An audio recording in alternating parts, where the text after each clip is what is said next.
নমস্কার বন্ধুরা, আমি অর্পিতা চলে এসেছি নতুন একটি ব্লগে আপনাদের সামনে। আজকে নতুন একটি ভিডিও নিয়ে, যেটা হচ্ছে মাটন কষা। একটা ঘরোয়া পদ্ধতিতে কিন্তু ভিন্ন স্বাদে, একটু ভিন্ন পদ্ধতিতে করে ফেলছি মাটন কষা। চলুন সঙ্গে থাকুন, দেখতে থাকুন। আজকের রেসিপি হলো মাটন কষা। আর কি করে করি পরপর একটার পর একটা আপনারা ধাপগুলো দেখে নিতে পারবেন।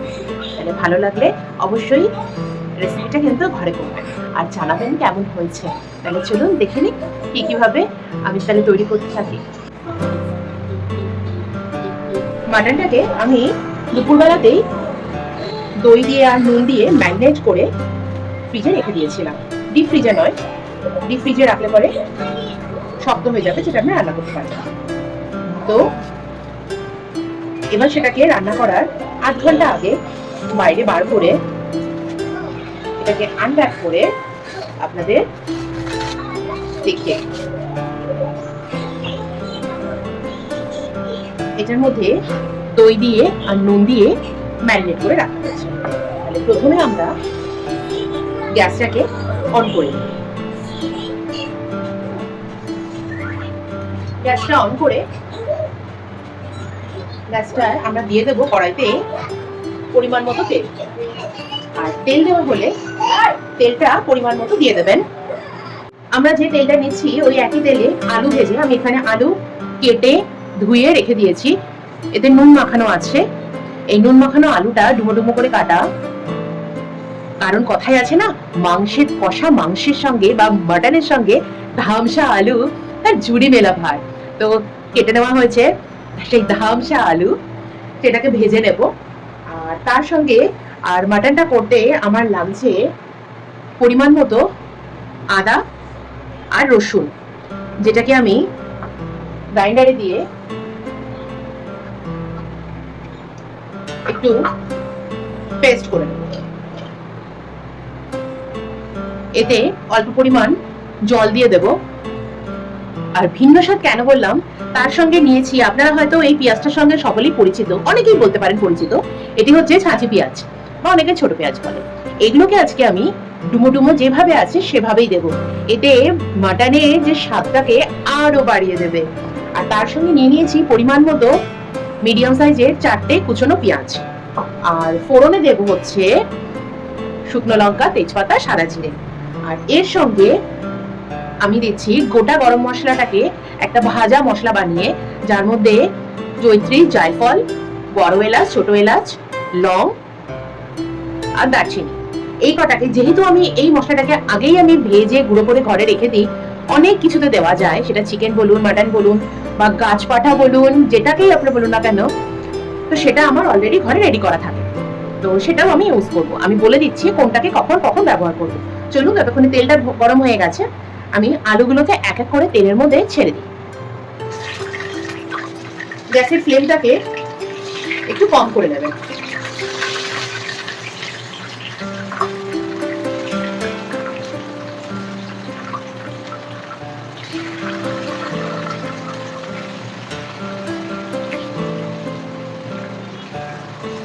আলুগুলো দেওয়া হয়ে গেলে একটুখানি ঢেকে দিই। ফ্লেমটাকে মিডিয়াম করে দিন, হাই করবেন না, মিডিয়াম করে দিন।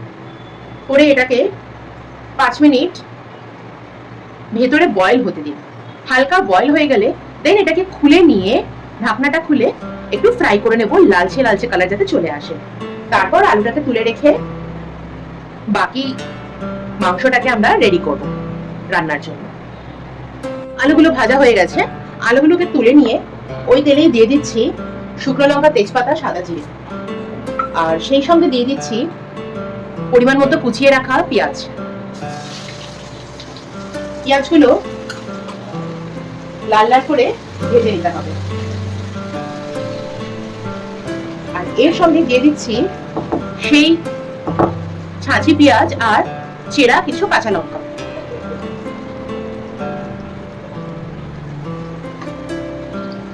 একটু ধিমে আছে আজকে, যদি এখন আপনারা বাড়িয়ে দেন ফ্লেমটা তাহলে পুড়ে যাবে।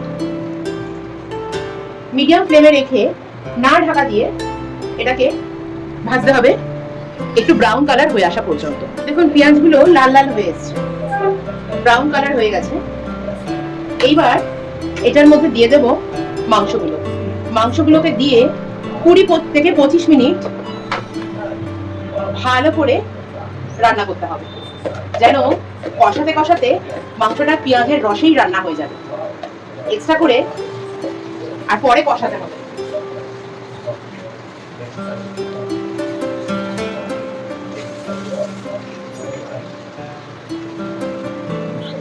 মাংসটাকে দিয়ে পেঁয়াজের সঙ্গে একটু ভালো মতন,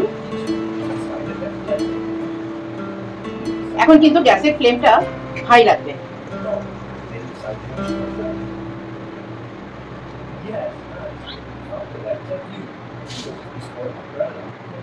দেখুন মাংসটাকে আমি ভালো করে কষাচ্ছি, জল ছেড়ে আসছে।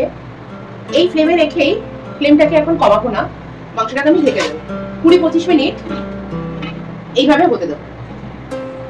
এটা হোক ততক্ষণে, এক্সট্রা করে এখন জল দেওয়ার কোনো প্রয়োজন নেই। এটা কষা হয়ে গেলে তারপর আমি দিয়ে দেবো এটার মধ্যে পেস্ট করে রাখা আদা আর রসুন। এই মুহূর্তে দেবো না। মাংসটা মাঝখানে আমি একবার খুলে দেখে নিয়েছিলাম, দেখুন মাংসটা থেকে এবার তেল ছেড়ে আসছে। আর মাংসের যে জল সেটা দিয়ে আর পেঁয়াজের যে রসটা সেটা দিয়েই মাংসটা প্রায় হাড় থেকে খুলে আসছে। তাই বলে এত তাড়াতাড়ি হয়নি। হ্যাঁ, আর একটা কথা বলে রাখি, এই মাটনটা কিন্তু এখানকার নয়, কারণ আমি বোম্বেতে অনেক জায়গায় মাটন ট্রাই করেছি, কিন্তু কেন জানি না মাটনের মধ্যে না একটা কিরকম একটা গন্ধ থাকে। এই মাটনটা আমার বাপের বাড়ি, মায়ের যখন এসেছিল আমার মা অনেক কষ্ট করে কয়েক কিলো মাটন তার জামাইয়ের জন্য, মানে আমার কর্তা মশাইয়ের জন্য নিয়ে এসেছিল। তো তার থেকেই আমি জিপলক ব্যাগে অল্প অল্প করে রেখে দিয়েছিলাম। তার জন্মদিনে কিছু করে দেওয়া হয়েছিল, সেটা আমার মা করেছিল, আর বাকি আমি অল্প অল্প করে তাকে করে দিই। আর সেখানকার মাটনগুলো অ্যাকচুয়ালি কলকাতার মাটনগুলো দেখবেন রেয়াজি খাসি, এখানেও রেয়াজি খাসি পাওয়া যায়, কিন্তু ওই যে ব্যাপারটা আছে না কচি পাঠা, সেই ব্যাপারটা পাওয়া যায় একমাত্র নদিয়া ডিস্ট্রিক্ট। কারণ আমার বাড়িতে নদিয়া ডিস্ট্রিক্টে, এবার কে কে আছেন বলুন তো আমার সঙ্গে হাত তুলুন, জানাবেন কিন্তু যে নদিয়া ডিস্ট্রিক্ট থেকে কে কে আছেন। তো সেই মাংসটাই আমি অল্প অল্প করে করি। এখানে প্রায় 1 কিলোর ওপর মাংস আছে। দেখুন মাংসটা থেকে তেল ছেড়ে এসছে। এইবার আমি এটাতে দিয়ে দেব সেই পেস্ট করে রাখা আদা আর রসুন, দিয়ে ভালো করে গ্যাসটাকে এখন ফ্লেমটা কমাবেন না, ভালো করে এবার নাড়তে হবে। আর তার সঙ্গে দিয়ে দেব বাকি যেই গুঁড়ো মশলাগুলো, যেগুলো আমরা মাংসতে এখনই দিয়ে দেবো। আর গুঁড়ো মশলার মধ্যে কি কি যাবে বলে দিচ্ছি। মশলাতে দিচ্ছি 1 চা চামচ লঙ্কার গুঁড়ো, যেটা ঝাল লঙ্কার গুঁড়ো, কারণ অলরেডি আমি এখানে কিছুটা কাঁচা লঙ্কা দিয়েছি। আর দিচ্ছি সেই সঙ্গে 1 চা চামচ লাল লঙ্কার গুঁড়ো, যেটাকে আমরা কাশ্মীরি লাল লঙ্কার গুঁড়ো বলি। আর সেই সঙ্গে দিয়ে দিচ্ছি পরিমাণ মতো 1/2 চা চামচ হলুদ গুঁড়ো। আর দেব 1 চা চামচ ঘরে করে রাখা জিরের গুঁড়ো। আর দেব 1 চা চামচ ধনে গুঁড়ো। ব্যাস, মশলাগুলোকে দিয়ে এবার ভালো মতন, দেখুন নুনটা তো আমি আগেই দিয়ে দিয়েছিলাম মাংস যখন ম্যারিনেট করেছিলাম দই দিয়ে। 1 কেজি খাসির মাংসে মোটামুটি 200 গ্রাম মতো দই গেছে। আপনারা টোন মিলের যে দইগুলো হয় সেগুলো ইউজ করবেন না, তাতে ক্রিমি টেক্সচারটা আসে না। চেষ্টা করবেন একটু ক্রিমওয়ালা দুধের। আমি তো ইউজ করেছি মাদার ডেয়ারি। আমুলেরটা একটু দেখবেন জল ছাড়া মতো হয়, ওতে সেই টেস্ট ব্যাপারটা আসে না, আর টকটা একটু বেশি থাকে। তাহলে এই যে গুঁড়ো মশলাগুলোকে দিয়ে ভালো করে এবার কষিয়ে নিতে হবে। গ্যাসের ফ্লেম এখন কম করবেন না, এই ফ্লেমে মাংসটাকে আরো 10 মিনিট হতে দিতে হবে। আর যাতে নিচে ধরে না যায় তার জন্য বারে বারে কিন্তু মাংসগুলোটাকে ভালো করে কিন্তু একটু নাড়াচাড়া করতে হবে। গ্যাসের ফ্লেমকে কমাবেন না, এই ফ্লেমেই রান্না হতে দিন, আর বারে বারে একটু নাড়িয়ে দেবেন।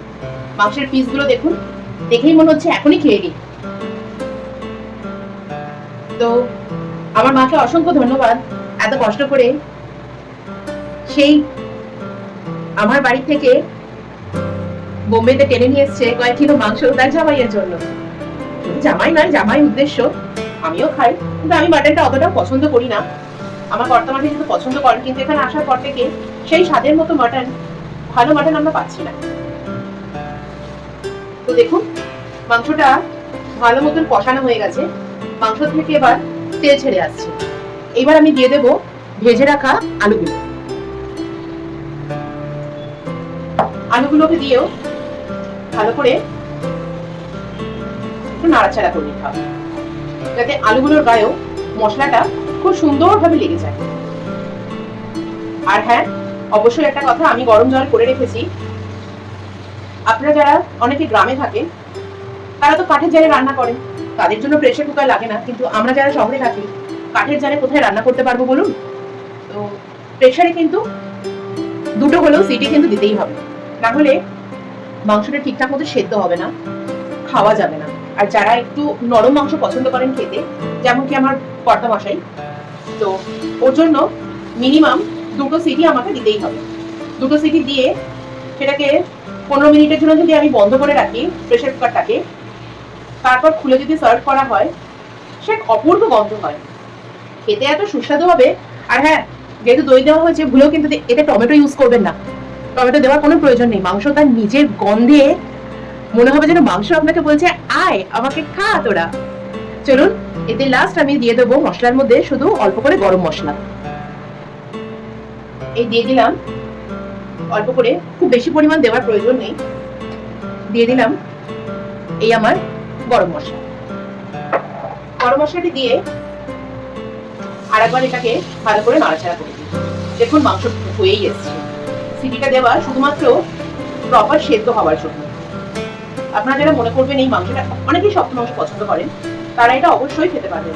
আর মাংসটা রেডি। আমি যেমনি কষা মাংস খেতে এত ভালোবাসি, আমার তো ঝোলের থেকে কষাই ভালো লাগে। দেখুন, মাংসটা কষা হয়ে গেছে। এইবার এটাকে আমি প্রেসার কুকারে ট্রান্সফার করে নেব, নিয়ে তাতে দিয়ে দেবো গরম করে রাখা জল। মাংসগুলোকে এবার আমি প্রেসার কুকারে দিয়ে দেবো। পুরো মাংস আর যে আলু কষিয়ে রাখা প্রেসার কুকারে দিয়ে তাতে পরিমাণ মতো জল দিয়ে, যে যেরকম ঝোল পছন্দ করেন সেই পরিমাণে জল দেবেন। যারা একটু বেশি পছন্দ করেন তারা একটু জল বেশি দেবেন ঝোলের জন্য। যারা মনে করেন যে একটু না কম হলে চলে, আমি যেন একটু গ্রেভি পছন্দ করি, তো জলটা, আর যদি আমার মতামতে আপনারা শোনেন, তাহলে আমি বলবো জলটা খুব বেশি দেবেন না, কারণ এটা কচি পাঠার ঝোল হচ্ছে না।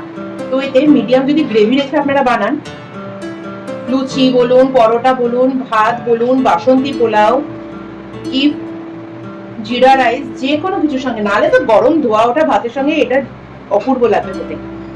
তো মাংসটা দেওয়া হয়ে গেছে, এবার আমি দিয়ে দেবো পরিমাণ মতো জল। দিয়ে দিচ্ছি গরম করে রাখা জল। প্রেসার কুকারটাকে বন্ধ করে এবার লাগিয়ে দিন ফটফট করে 4খানা সিটি। আর সিটি পড়ে গেলেই গ্যাসটাকে বন্ধ করে রেখে দিন আরো 10 মিনিট। ও হ্যাঁ, বলতে ভুলে গেছিলাম তো, যা আপনারাও মনে করেননি, কড়াই ধোয়া জল দিতে কিন্তু ভুলবেন না। আফটার অল আমরা বাঙালি বলে কথা, সেটা কি ছাড়তে পারি? মা, কাকিমা, জেঠিমাদের কাছ থেকে তো শিখেছি, কড়াই ধোয়া জলে টেস্টটা যেন আরো দ্বিগুণ বেড়ে যায়। পড়ে গেছে 4টে সিটি। এইবার গ্যাসটাকে বন্ধ করে দিয়ে রেখে দিয়ে আরো 15 মিনিট। দেখুন, প্রেসার কুকার থেকে নামিয়ে নিয়েছি মাংসগুলোকে, আর খুব সুন্দর করে বাটিতে সার্ভ করে নিয়েছি। আমার তৈরি হয়ে গেছে লাল লাল ঝোল ঝোল মাটনের ঝোল, যেটা আলু দিয়ে, খুব বেশি ঝোলও নেই, ওপরেটা কিন্তু একটু মাংসের যে ফ্যাটটা আছে সেটা থেকে হয়েছে। চলুন, আজকের মতো এই মাংসটি, আমার মাটনের রেসিপি রেডি। আমাকে জানাবেন কার কার ভালো লাগলো, আর অবশ্যই কমেন্টস বক্সে কমেন্টস করে জানাবেন। যদি খারাপ লেগে থাকে সেটাও জানাবেন, কোনো কিছু জানতে হলে সেটাও অবশ্যই জানাবেন, কার কেমন লাগলো। আজকের মতো এইটুকুনি, পরের দিন আসছি আবার নতুন একটি ভিডিও নিয়ে, নতুন একটি রেসিপি নিয়ে আপনাদের সামনে। আজকের মতো টাটা, বাই বাই, ভালো থাকবেন, সুস্থ থাকবেন সকলেই। সাবধানে থাকবেন। চলুন, টাটা।